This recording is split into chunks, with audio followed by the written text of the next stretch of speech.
Alrighty, welcome back, guys. A little housekeeping before we get on with the next panel. After this presentation, if there's anything you'd like to get autographed by Brenda or George, they'll be staying up here, not for too long. They got to head home, but you can rush up and get an autograph on your poster or anything else if you want. Alrighty, so now let's start off this next panel. We have, very luckily, we have George Irwin from Irwin Toy, and Brenda Young, who was the translator at Irwin Toy during the Star Wars period. George, why don't you tell us a bit about, just to give us an idea of your career and your time span at Irwin Toy, because you can probably describe it better than I can, but you started in 1972 at Irwin? Yeah, I started in 1972. I was in sales originally, and my territory, interestingly enough, was Yonge Street all the way over to Thunder Bay, what Fort William and Port Arthur, whatever it was before Thunder Bay. Everything west of Yonge Street, with the exception of Noranda, Rouen. For some reason, way north in between North Bay and Sudbury, I think, or Timmins was a little sidebar into Noranda, and I have to tell you, it was that was the best part of having the territory. It was terrific. You could get Brador beer there for next to nothing, and it was 8-point-something% alcohol. So it was, for us Toronto kids, it was like winning the lottery. And then I went all the way over to the Ontario border with Manitoba. And I do 2 trips a year. One would start at April, and I would get back sort of the end of May, time for May 24th. And then the second trip would start in just after Labor Day, and I would get back hopefully just before Thanksgiving. So it was. I mean, for me, I was 22 years old. I had a car. I had nobody to tell me when I had to get up in the morning and when I had to go to bed.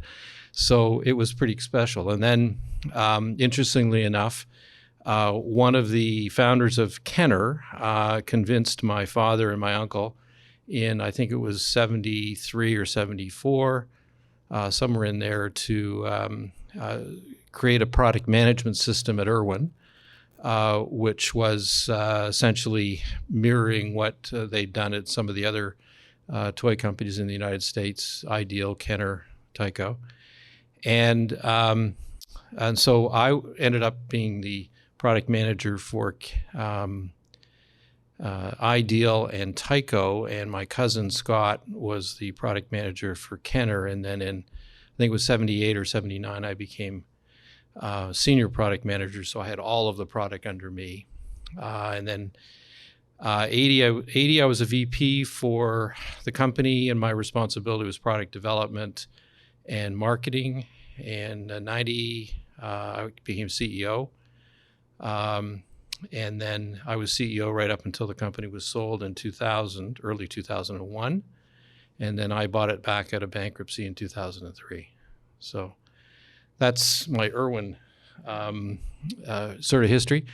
I think for the purposes of this, get together, I had 2 mentors in the toy industry, or I guess 3, certainly my father, but 2 mentors that sort of made me love the business even more than I did.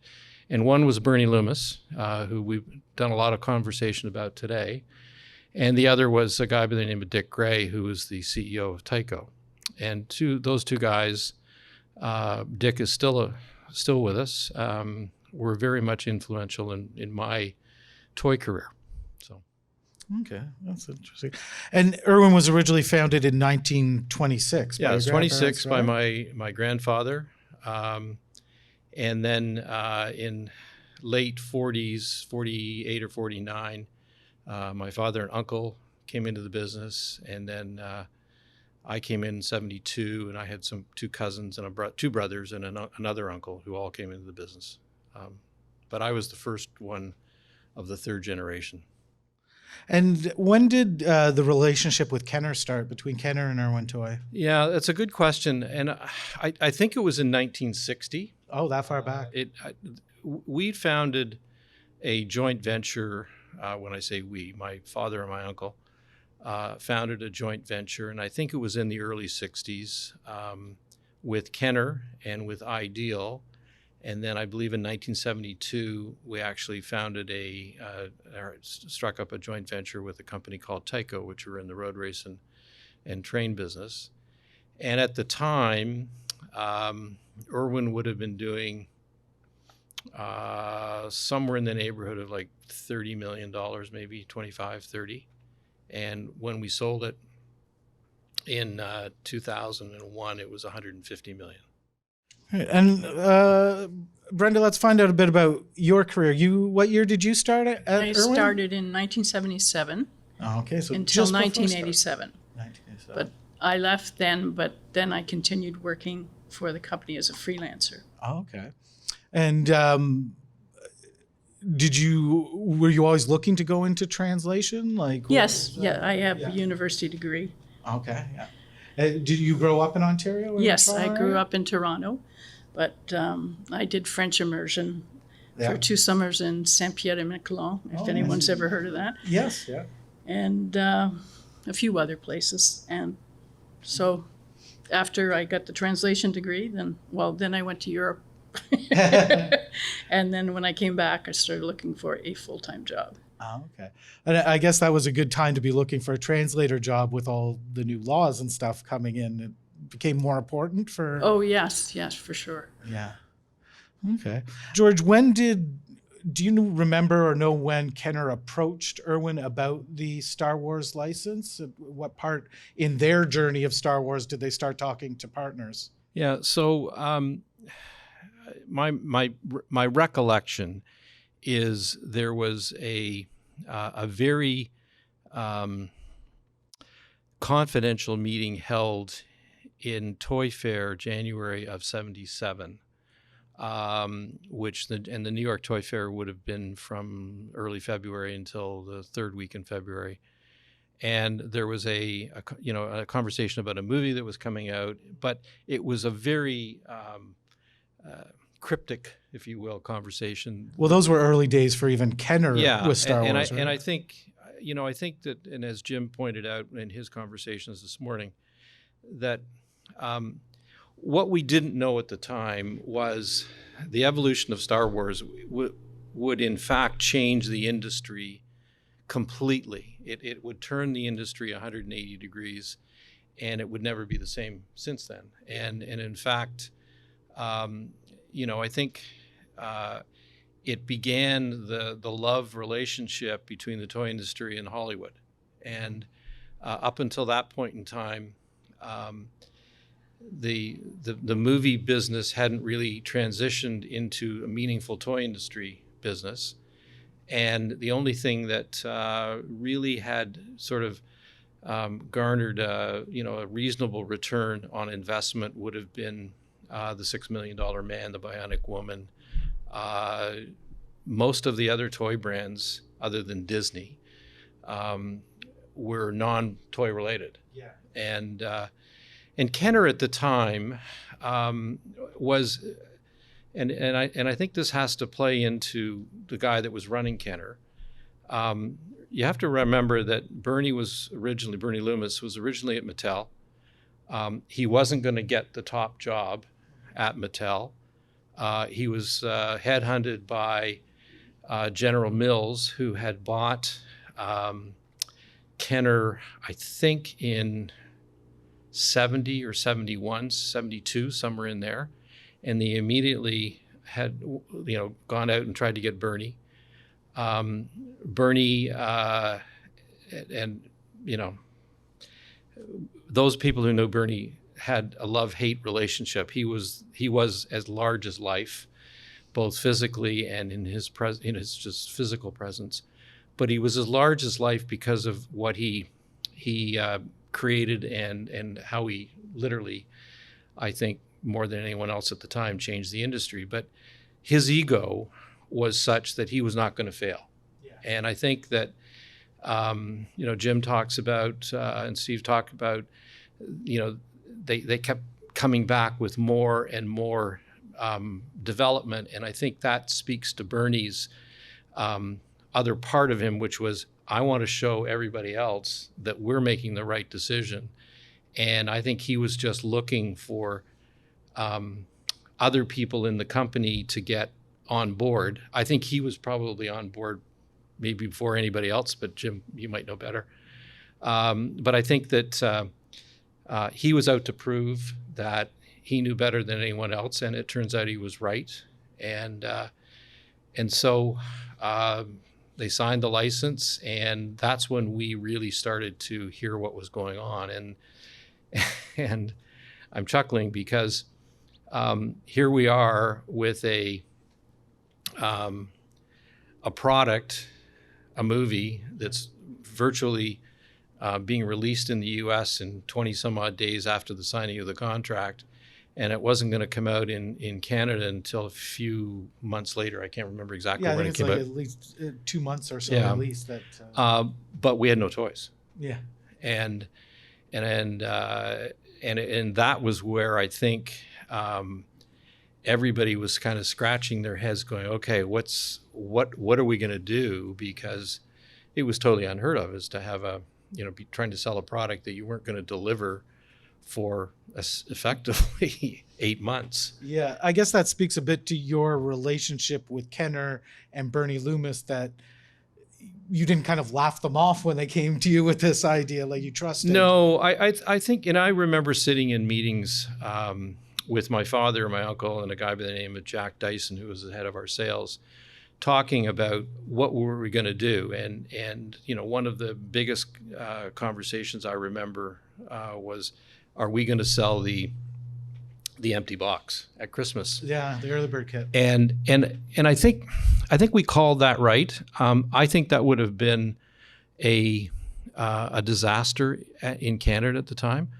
I think it was a brilliant move in the U.S. because it garnered up all kinds of publicity, and it really fueled the demand for the product when it finally came out. I just think it would have been the wrong thing to do in Canada. And the other thing that we did is we had numerous conversations about what price we were going to sell the product. Yeah, because in the U.S. it was about $1.99 they were kind of aiming for. It was $1.99, and we had conversations about whether we would be $2.49 in Canada or $2.99 in Canada.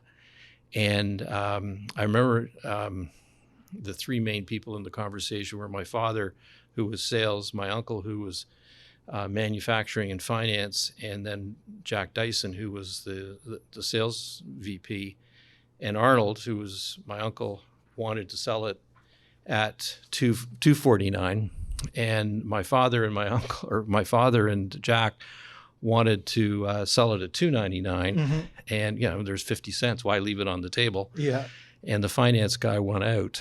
Now he happened to be the older brother too, so I think he may have had more votes than the other guys. But and as it turned out, I think we shipped like 10 million pieces, and we left $5 million on the table. So yeah, the early period when you did get product, it was similar to the States, where just the demand was insane when they went out to the retailers. Yeah, it was incredibly insane, and I think I may have mentioned this in a conversation we had earlier, that one of the advantages that we had in Canada is, and you have to remember the landscape. You had really three major retailers in Canada at the time selling toys. There were other retailers, but you had the Sears catalog, the Eaton's catalog, and you had the Consumers Distributing catalog. And Consumers was the new guy on the block, so to speak. And they had a very unique way of calculating demand for product. And this is long before, computers and personal computers and all that kind of stuff. You used to fill out these forms, and you'd hand it in at the store. And every night they had somebody collect those little cards, and they would enter them into their big, huge mainframe. And 3 or 4 days later, they get a demand by item. And no other retailer had the ability to effectively calculate unfilled demand.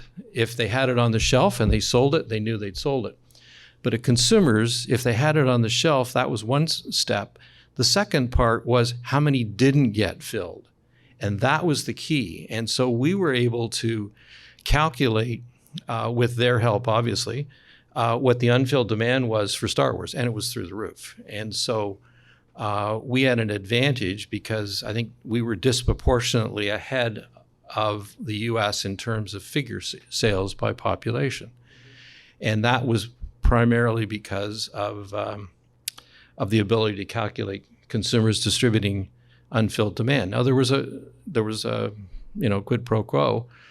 Consumers wanted something from us in order for them to give us that information, and that's when we got into the specials. And there was always at least one or two products that we would sell to consumers, and then subsequently when Eaton's and Sears catalogs found out, they got on the bandwagon as well.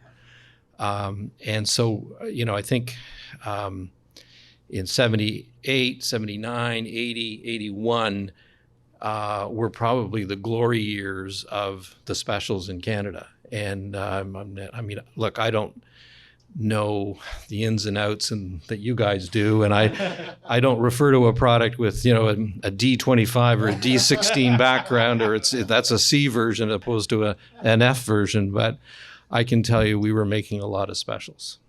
So since we're on specials, then do you want to talk a bit about Sears? And you said there are the three main retailers. Would Sears have been the big guy at the for time? toys? Yeah. Eaton's and Sears catalog would always be fighting for the top retailer, and then consumers would be third. But Sears got a lot more specials than Eaton's did. Yeah.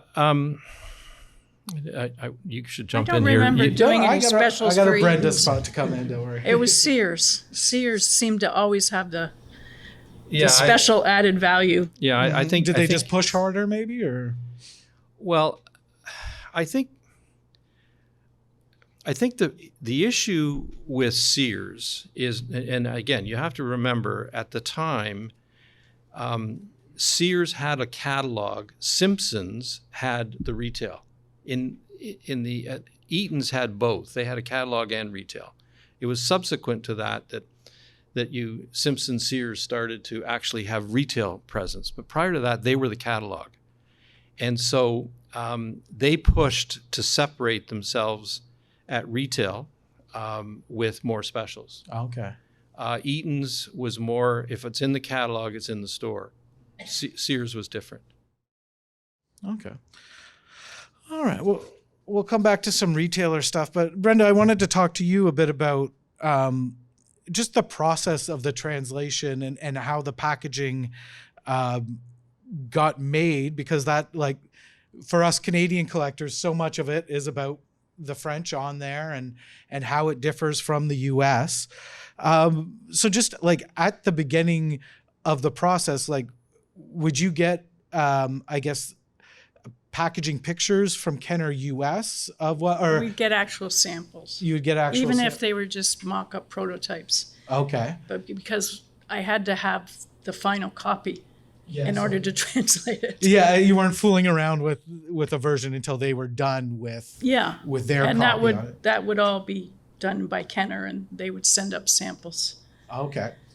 And so the product manager would bring me the samples and say, okay, we need to do this, this, and this. Mm-hmm. So there would be blister cards and there'd be packaging. And would you have to figure out how to fit that French on there? Because French is always longer. Plus, it's another language. Yeah, that was a real challenge. Yeah. Sometimes it was easy because with some of the boxes, they have panels that are the same. Yeah. So you could put French on one side and English on the other side. But with something like the blister card, there would be just way too much copy on it. So we would have to talk and decide what we're taking out, because there just Yeah. wasn't enough room for everything. So we'd have to decide what's the most important thing. And usually on the figurines, it was the cross-sell items. Okay. The other figurines. Yeah. Because the back was usually all the other figurines you could buy. Yeah. Or the action figures. I guess that was figurines was the French. Yeah. And so this is pre-computer days. So are you literally cutting and pasting to move things around? No. I would number. I would Okay. take the package and I would number Yes. each set of copy, Okay. and then I would type out the French, Mhm. and then with instructions about where it was supposed to go. Yeah.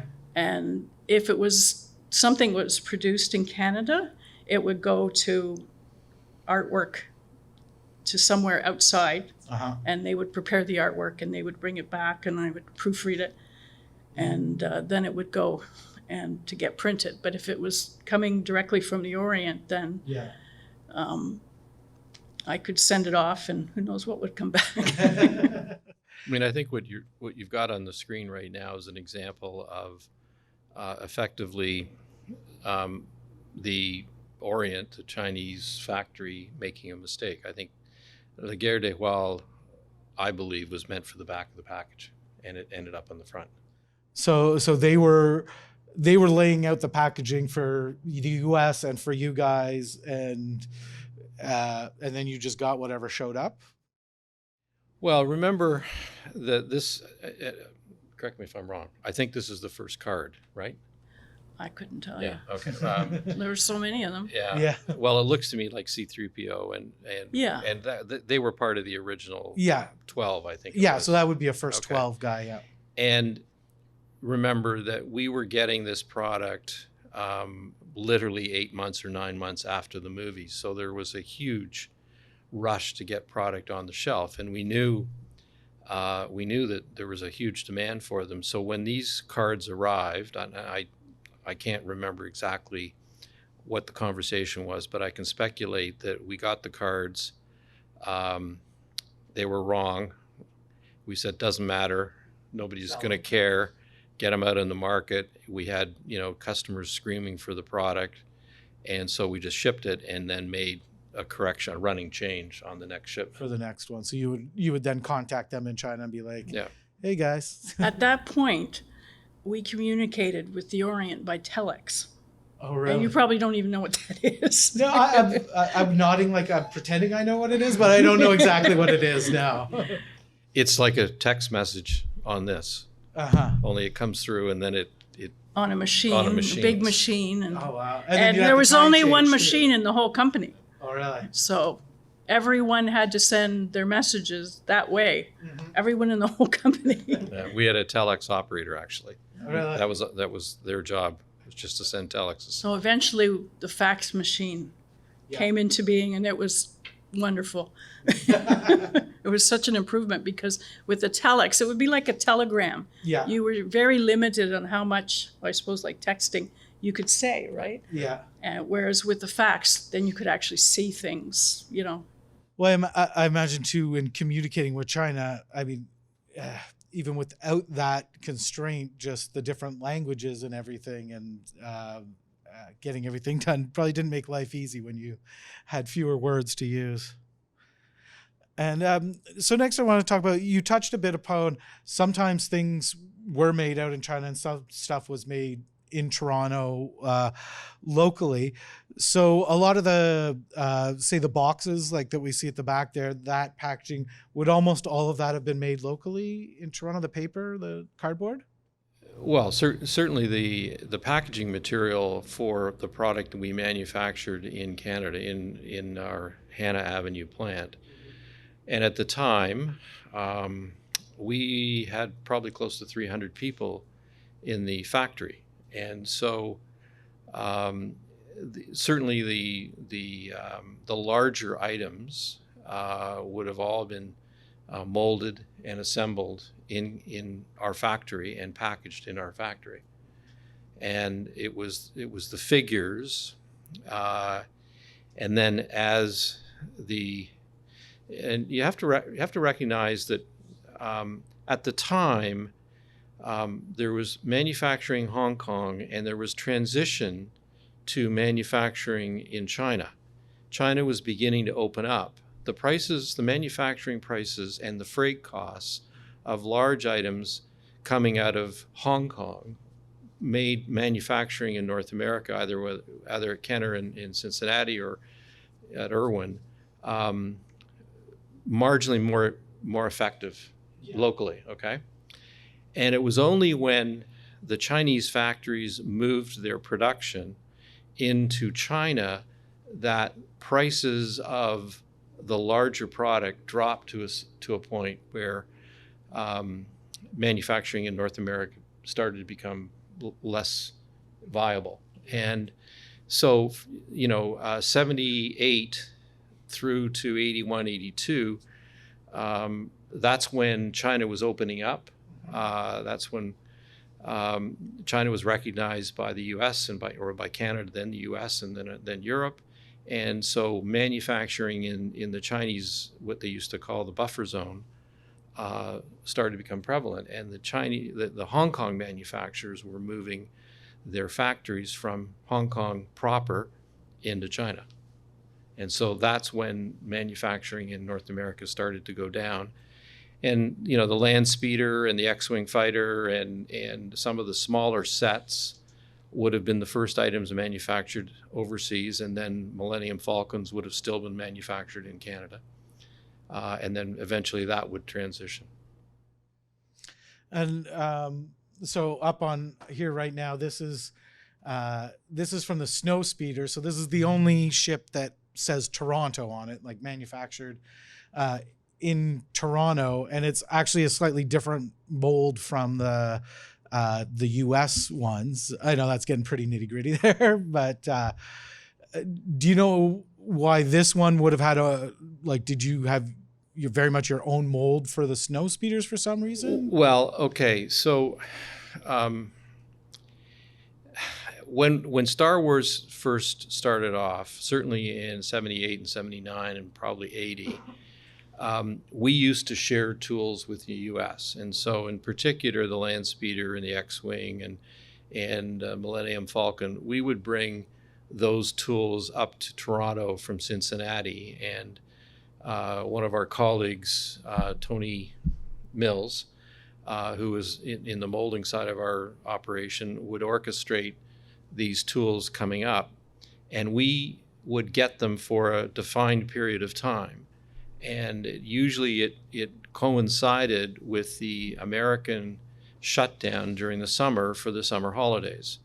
And so there was like a 3 or 4 week period where we'd bring these tools up. And then we would manufacture what we thought we needed for the entire year, which goes back to the consumer distributing unfilled demand thing, because we use those numbers to guesstimate what we thought we would need for the year.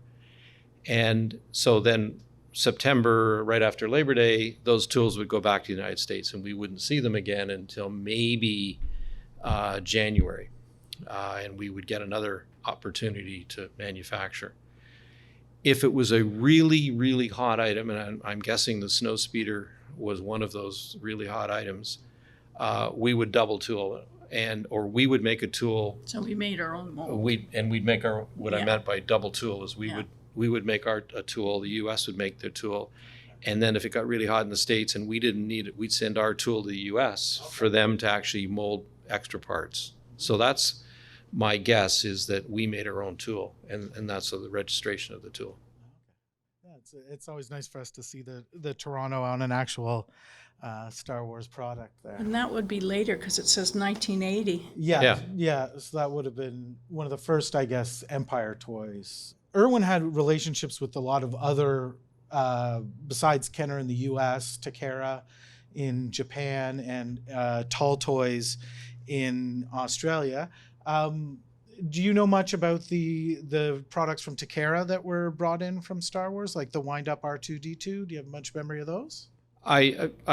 Yes. I mean, I do recall they would have been part of our line. I think we would have picked them up, but I couldn't tell you much about it. Oh, okay. It's just really cool that they got released here.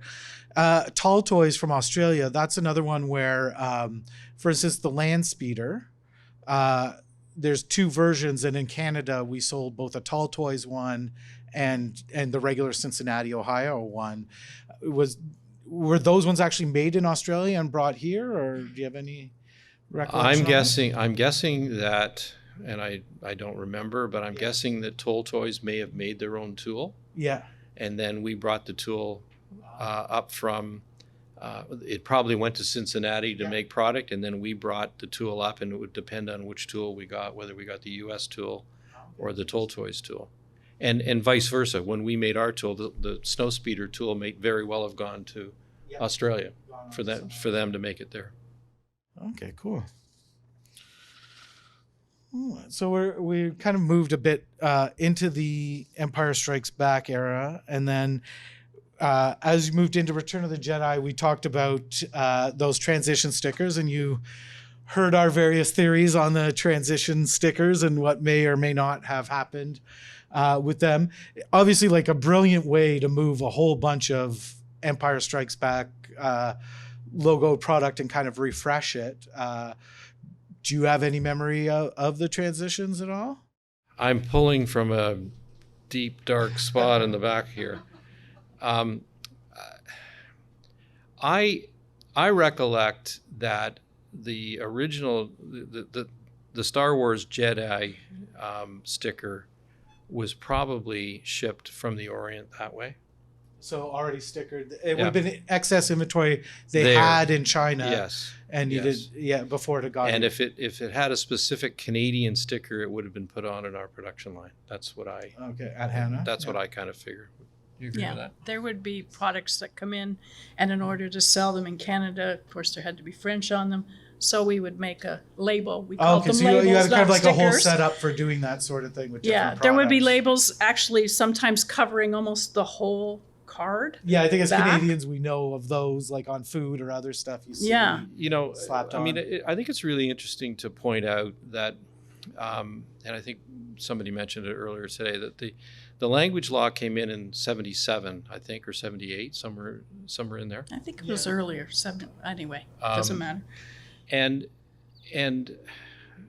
manufacturers in places other than Quebec understood the law to be a little different than it was understood in Quebec. Okay. And I think part of it was that we looked at the translation that we got of the law, which effectively said that the French language will be no less prominent than English or another language. It doesn't have to necessarily be English.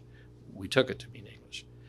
And so no less prominent didn't to us mean bigger. It just meant that it had to be on the card more or less in the same.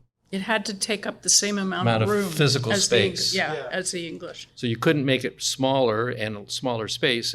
And so whatever size it had to be to fill that physical space, that's the size of the French.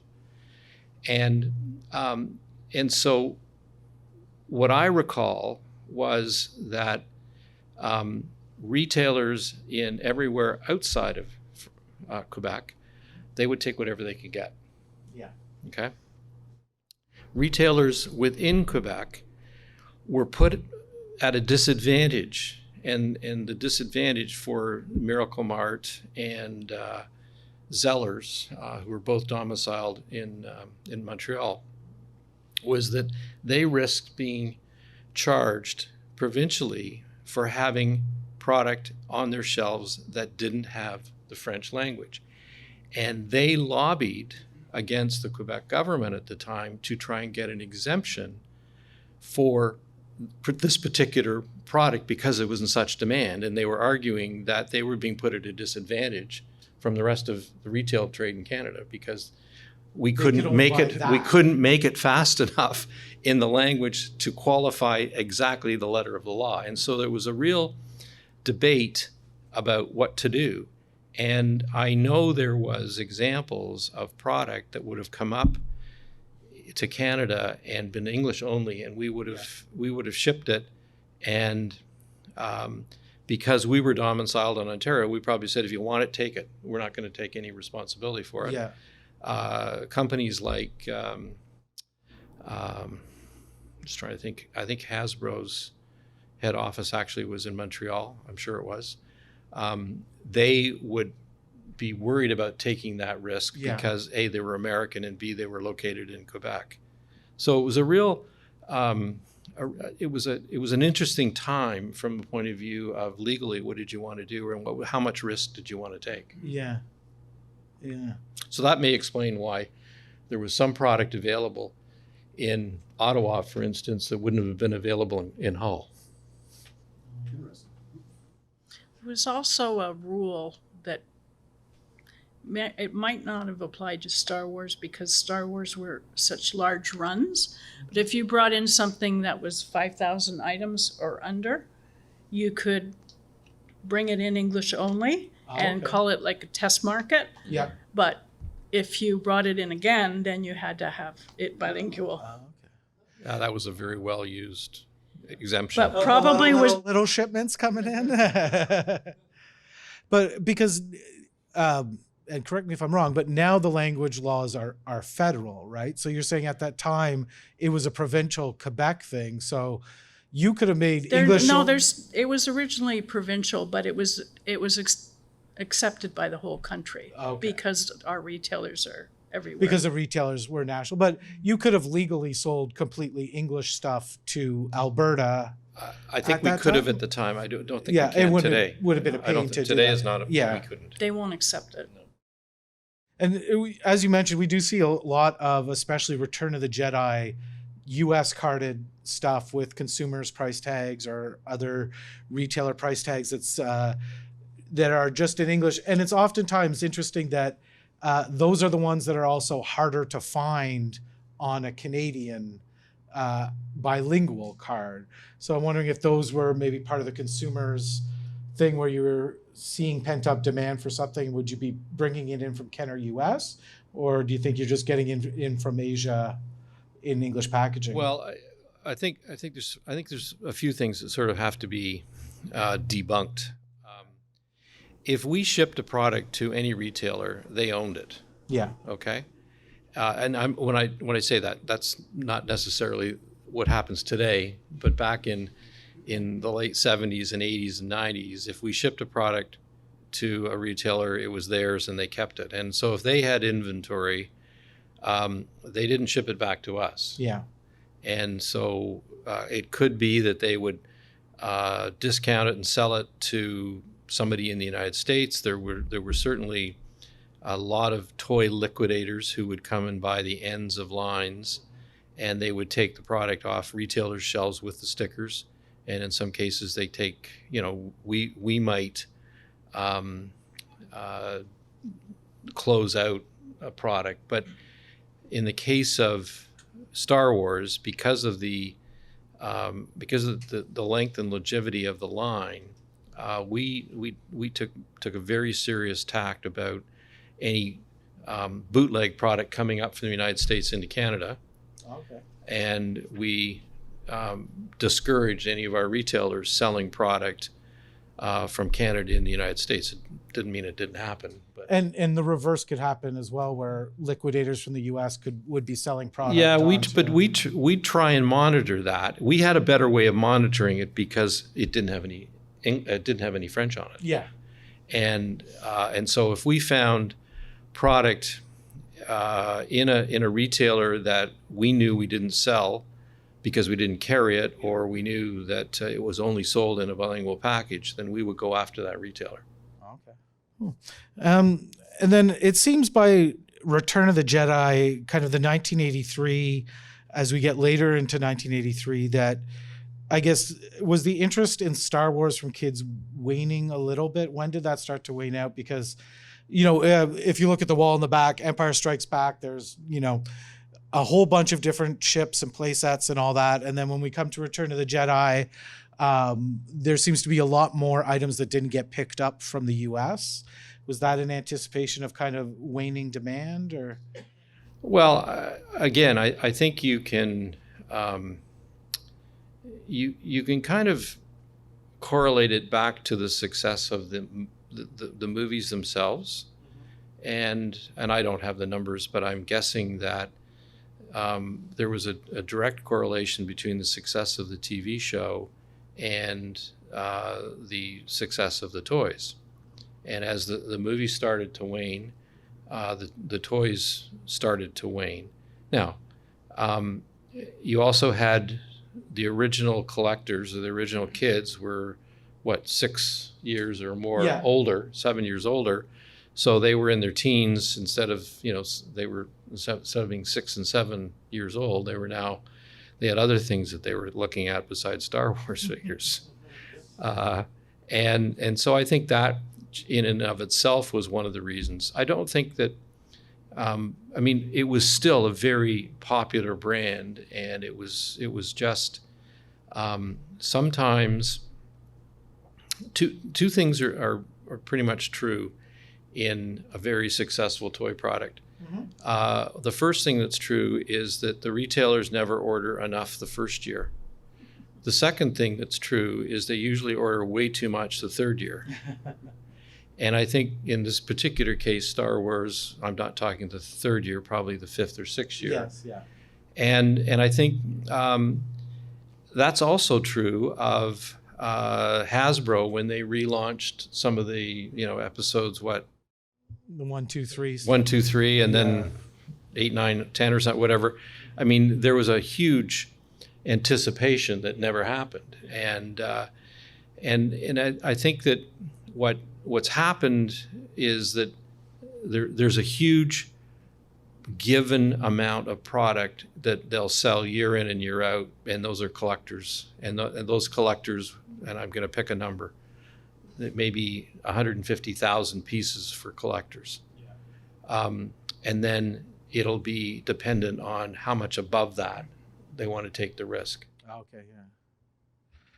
And so then this will be the chance for you to start debunking some of our wild theories and stuff.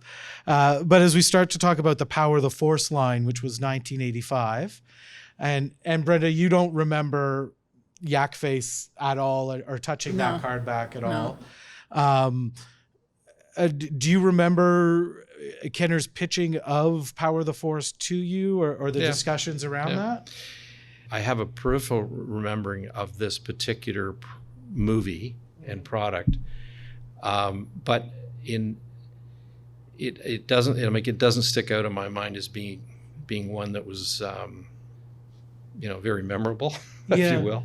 Do you know why we didn't pick up that whole line with strength, the Power of the Force, the last 17 figures?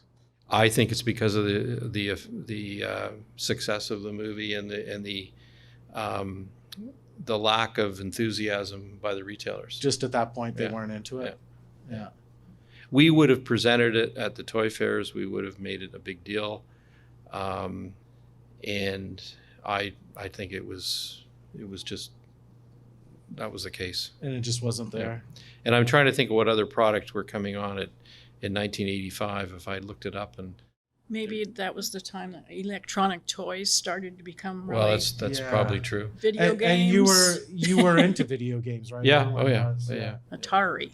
Yeah. We had Atari. Yeah, we had Atari. So I guess I can't debunk. That's okay. That one anyway. No, remain a mystery. Do you remember much about the droids or the Ewoks line? Well, I do. Yeah, certainly. The TV show? Yeah, I certainly remember it. It was again. My responsibility had changed because I think. Do you remember what year that was? So that would have been more 1985, 86? Yeah. So I certainly remember it. Again, there were other products that were probably more important to our brand at the time, and Star Wars would have gone from the Golden Boy or Golden Girl or whatever golden product to something less than that, and so there would have been something else that was taking our attention. So it was just a product at that point. Going back to some of the pack-ins and stuff, we talked about how it was always carded figures in Canada that came in the boxes instead of baggy figures and stuff. Was that an moving inventory, or just that's how all the product came to Canada? No, I mean, I recall bringing us having hundreds of thousands of bagged figures, right? Yeah. Like Yeah. I don't think you can make the statement that it was always a carded figure in a playset. I think there was certainly. Yeah. If we had them carded, we would probably reduce the number of ones that we were bringing in. You mean inside a playset? Yeah, like in Oh, no. yeah, like There were usually they had just the special bagged stick. figures. Yeah, usually there was just bagged. The card would take up too much room. Okay. I mean, I'm not saying it didn't happen. Yeah, unless it was a special, special order. And like when Sears wanted something special like that, you just you guys would figure out on your own what would be the best thing to get there? Or were they making special requests or? No. We had a very unique relationship with the head of the Sears catalog and the head of the Eaton's catalog.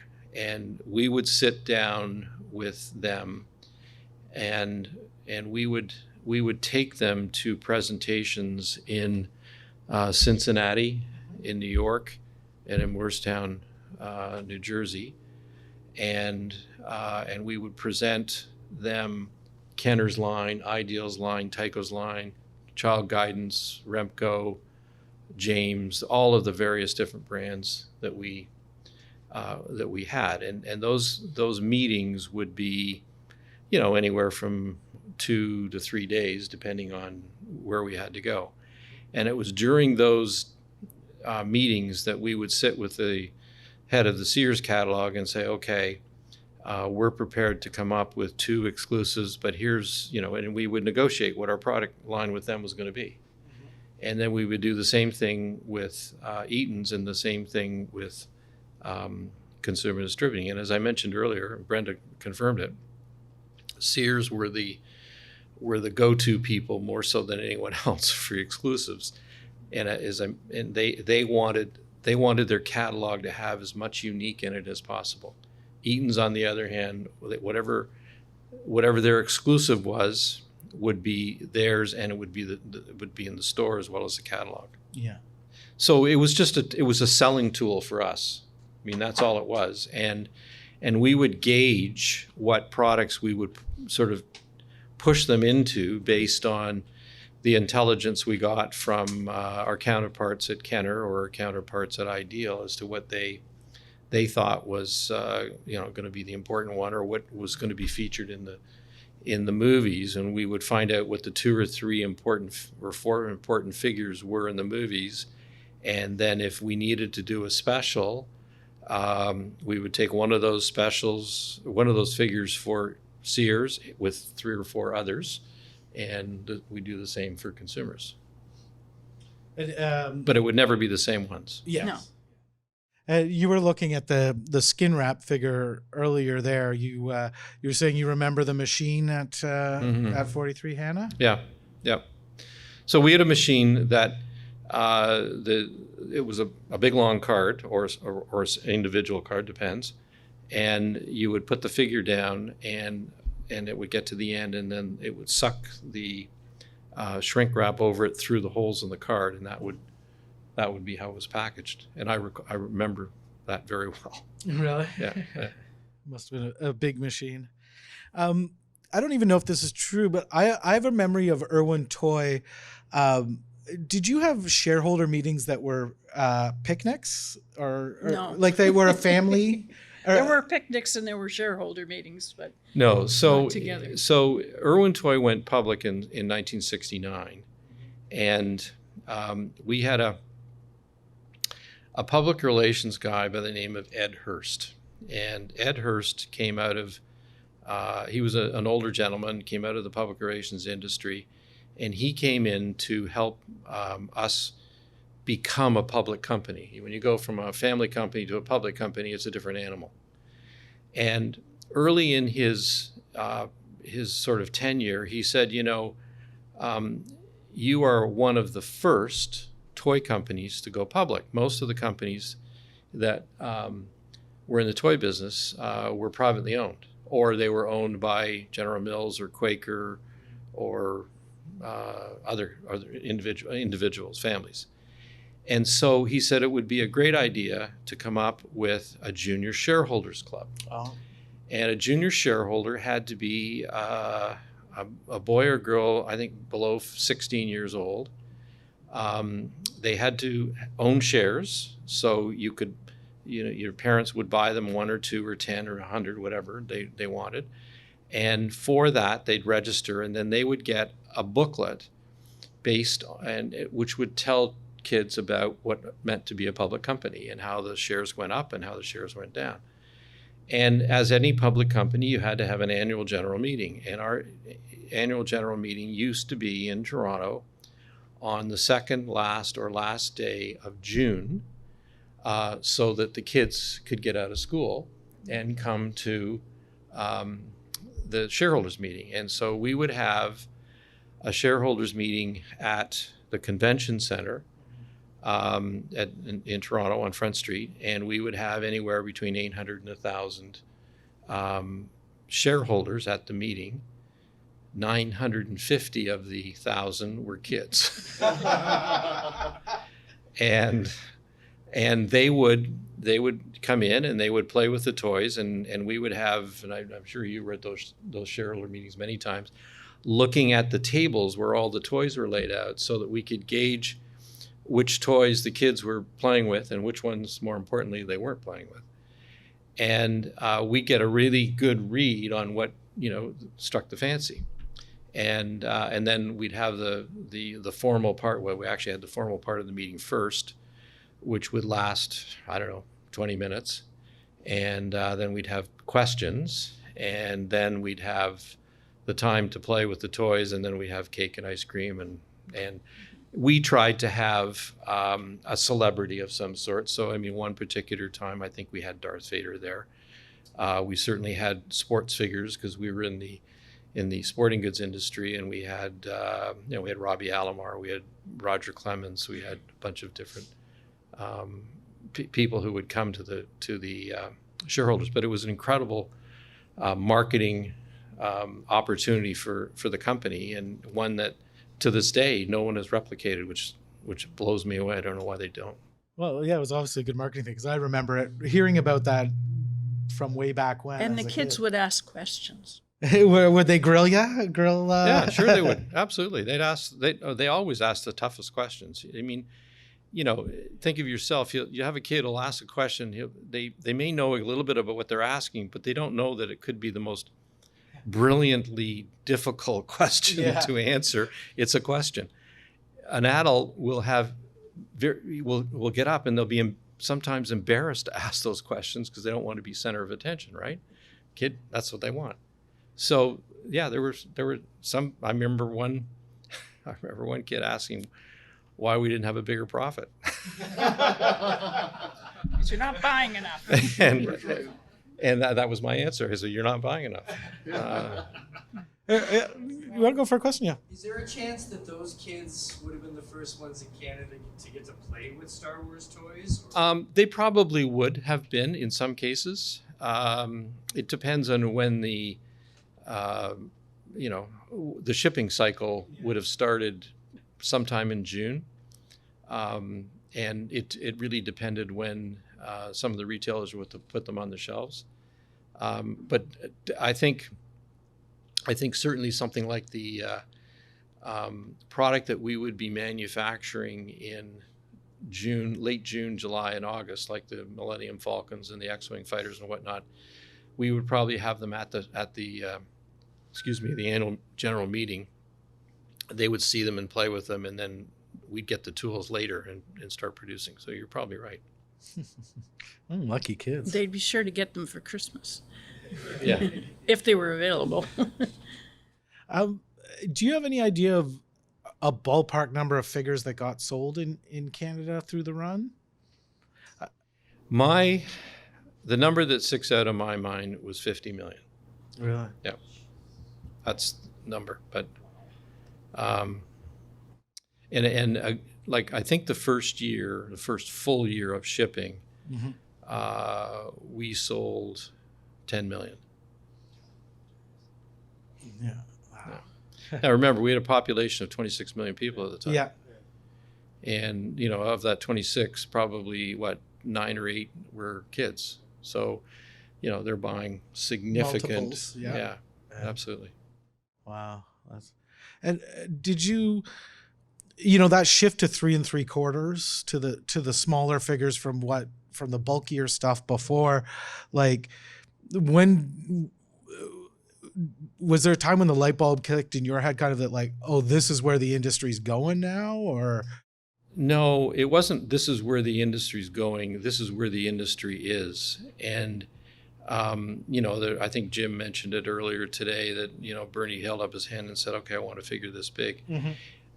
Whether it was by accident or whether it was by design, I think that in the back of the Kenner people's minds is, how do we obsolete G.I. Joe? okay, yeah. How do we take them right out of the marketplace?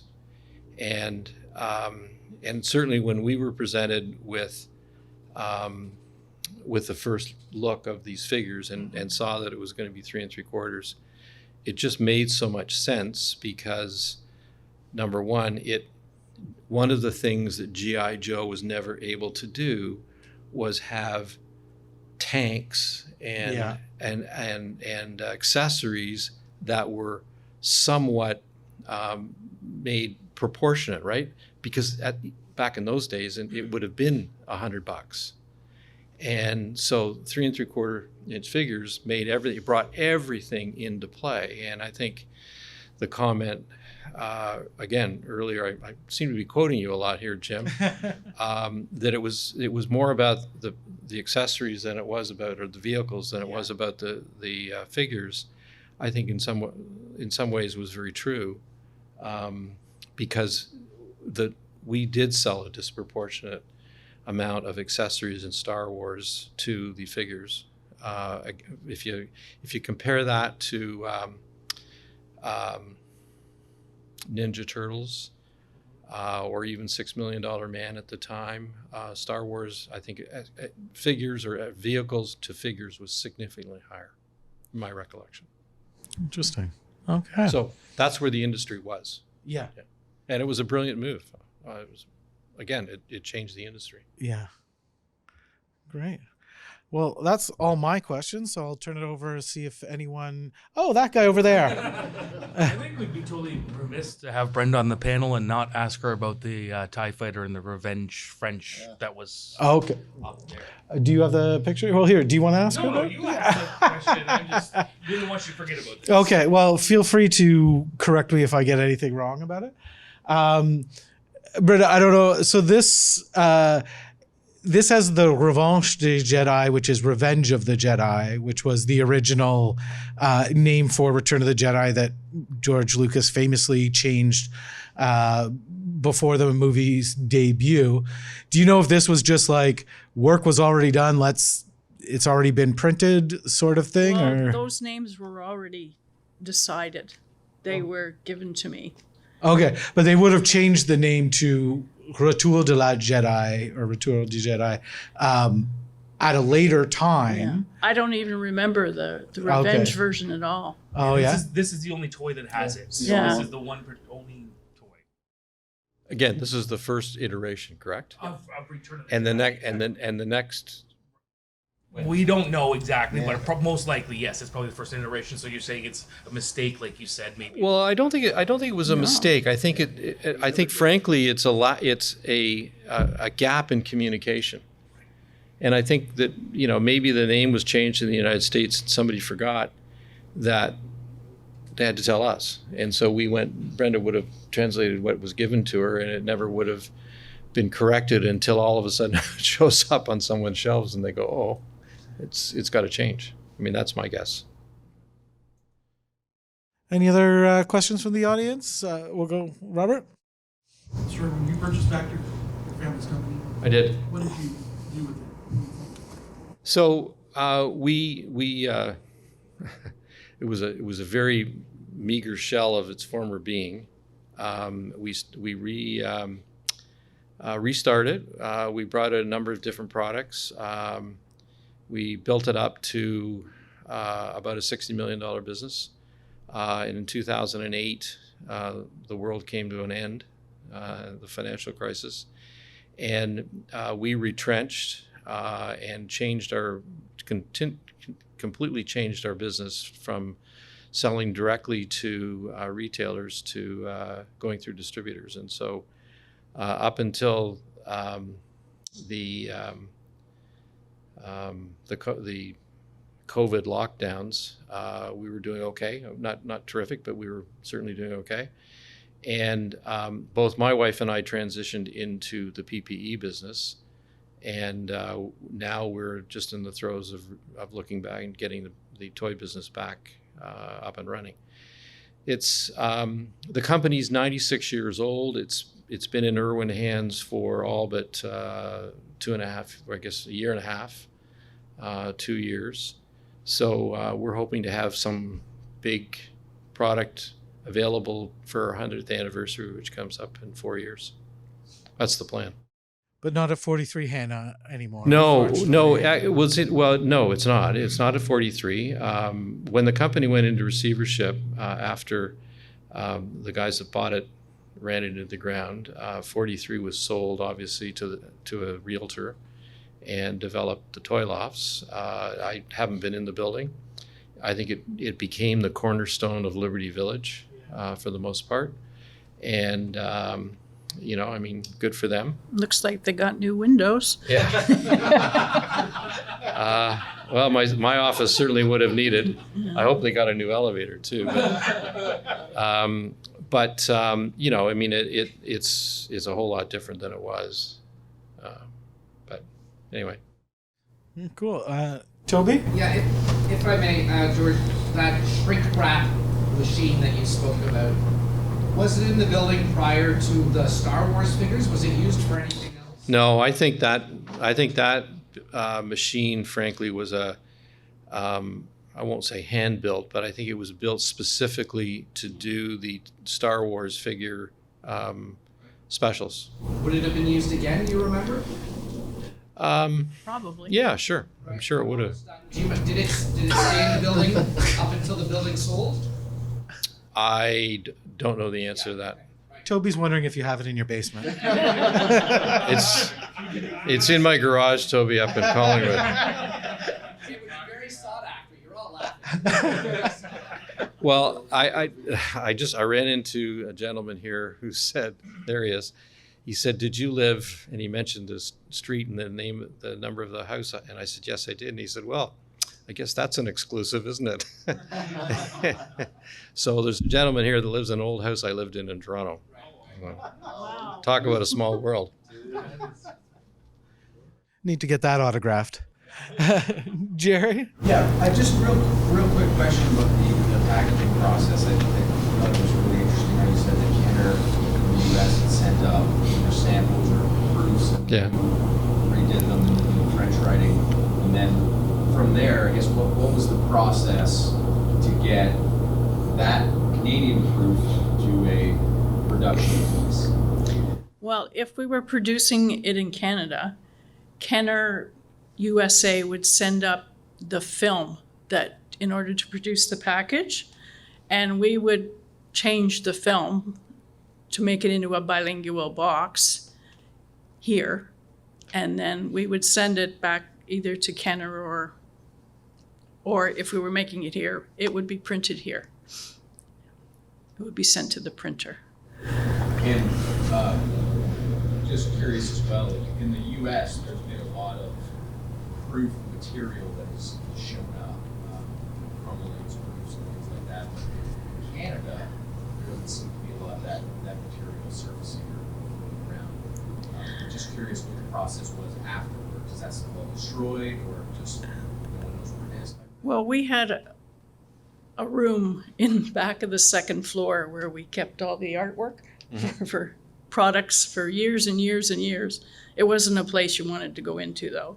It's very, very dusty. We would all want to go in. No, you guys would probably love it, but no, it wasn't a place you wanted to go into because there was just like there was so much artwork in there from everything that was ever produced.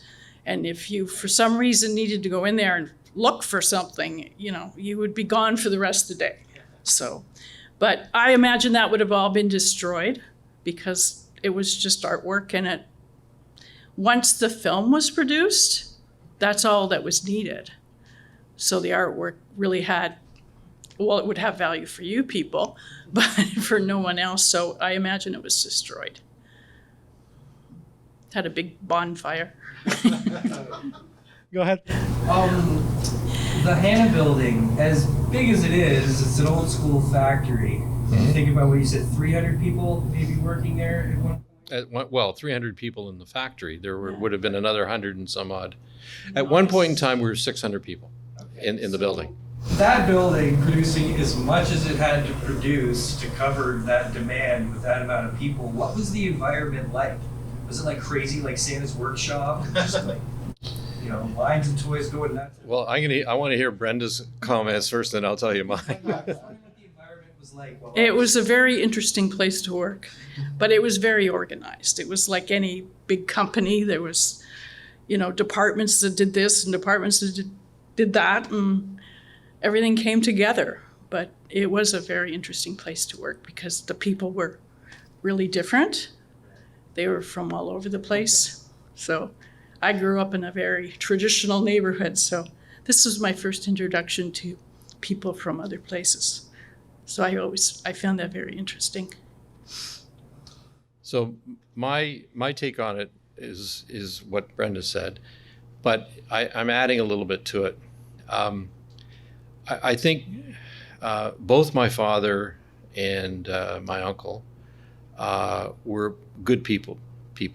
They were good, and as a result, I mean, I won't say I knew everybody's name, but I knew most people's names, and you know, I'd walk down onto the production line at least 2 or 3 times a week, just to say hi and find out what was going on, and then I walk into the warehouse and speak to Gene Branco or Danny, and there were like 15 or 20 people that I would make sure I would talk to because I knew they had their finger on if there was something wrong, they'd tell me, or if there was something right, they'd tell me.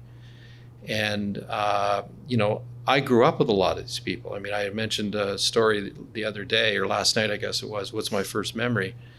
Well, as a 6 or 7 or 8-year-old, I remember being shipped down a chute from the 2nd floor down to the shipping dock on 24 Front Street, which is where it started.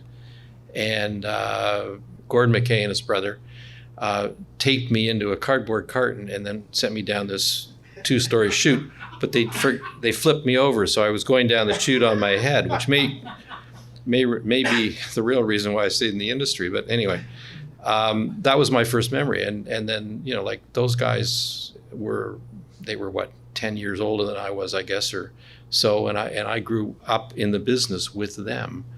And so, you know, there were a lot of people who started at Irwin and retired from Irwin. And it was interesting. There was an Italian clique and a Portuguese clique. And for a little bit of time in the 70s, we had Vietnamese refugees in the plant, and they were actually we were forced to let them go because they worked too well. They were actually working harder than the Italians and the Portuguese women, and there was a conflict. And it was really interesting because here you had these brand new immigrants into the country who didn't speak very much English, and all they really wanted to do was get ahead.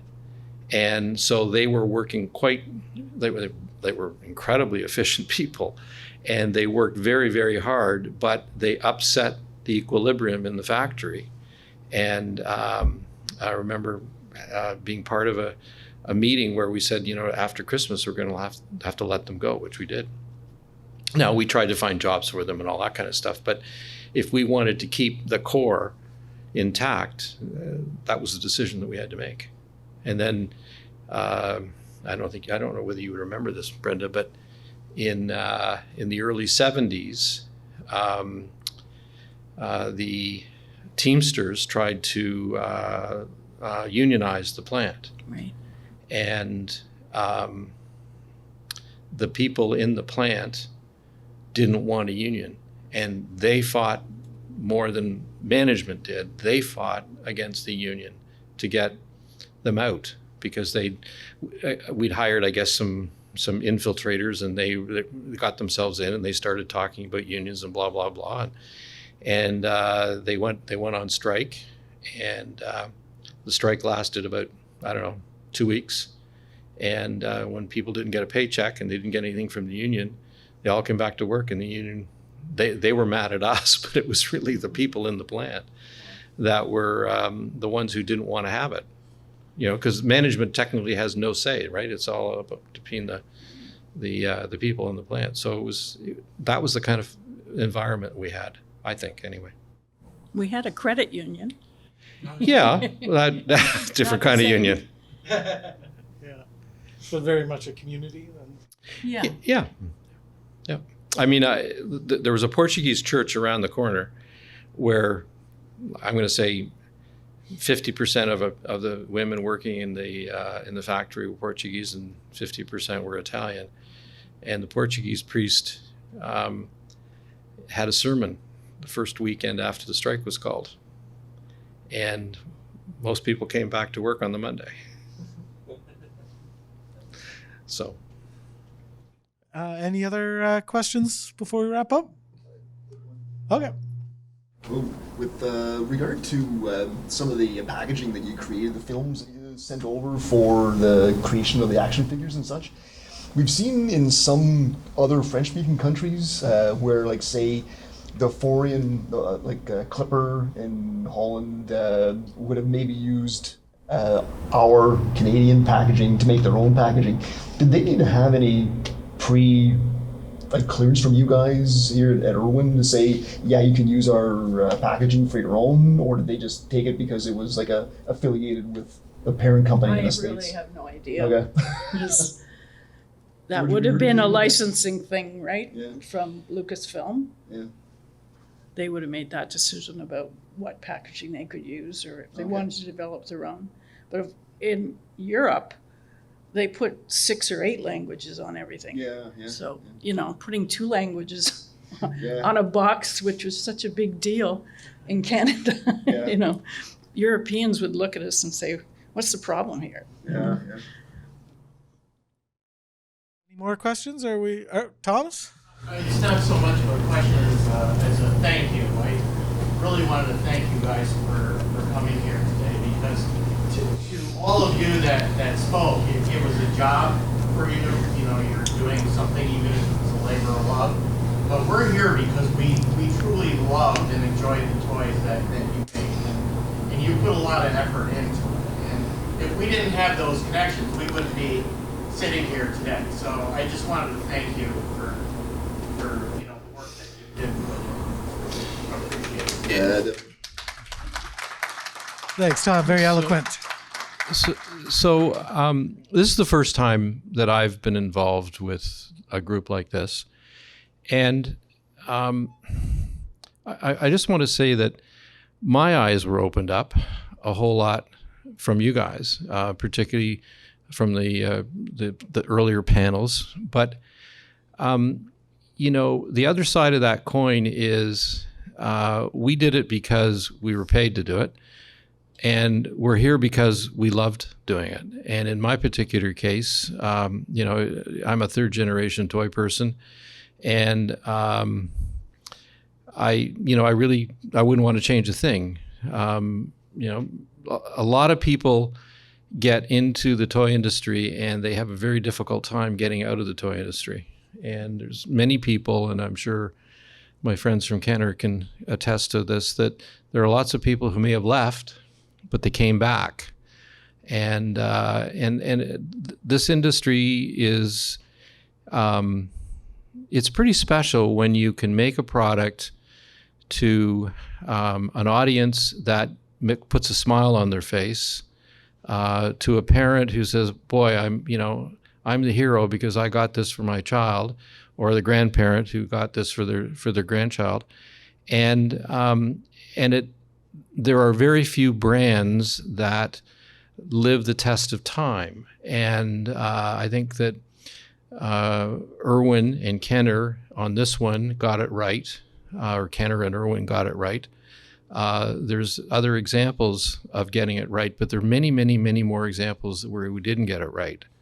And so you guys, you people being here today, just as testament to the fact that we're in an industry we love, and we thank you. I certainly thank you for that. So it was great to be here. All right, so let's give a round of applause.